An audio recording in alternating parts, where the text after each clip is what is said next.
नाही त्याच्या कलोकल्पित दावा आहे. मनात वाटेल ते बोलत सुटतं संजय राऊत.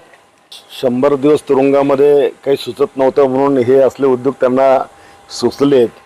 आणि मला तर वाटतं की हे जे काही नरकातला स्वर्ग आहे याला नरकात पण जागा मिळणार नाही एवढी पापया संजय राऊतची झालेली आहे.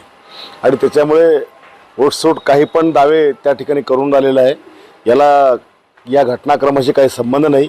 एक गोष्ट फक्त त्यात खरी अशी आहे की गुजरातच्या दंगलीनंतर मोदीजींना काढण्याच्या हालचाली पक्षातनं चालू होत्या. त्यावेळेला अडवाणींना बाळासाहेबांनी सांगितलं होतं की असं करू नका, त्यांना कायम ठेवा. एवढ्या गोष्टी माझ्यासमोरची आहे. पण बाकीच्या गोष्टी सांगतात त्या सगळ्या कलोकल्पित आहेत. या टपरू माणसाला एवढं कळत नाही की ते राज्याचे मुख्यमंत्री, यशस्वी मुख्यमंत्री राहिलेत की महाराष्ट्राच्या आणि भारताच्या इतिहासात इतक्या कमी काळात इतक्या वेगाने काम करणारा मुख्यमंत्री यशस्वी होता दुसरा कोणीच इतिहासात नाही. आणि त्यांना तो लोपर म्हणतो जे आजचे उपमुख्यमंत्री म्हणून की लाज लज्जा शरम तर या माणसाला पाहिजे की आपण एका संविधानिक पदावर असलेल्या माणसाबद्दल आपण टीका त्या ठिकाणी करतो.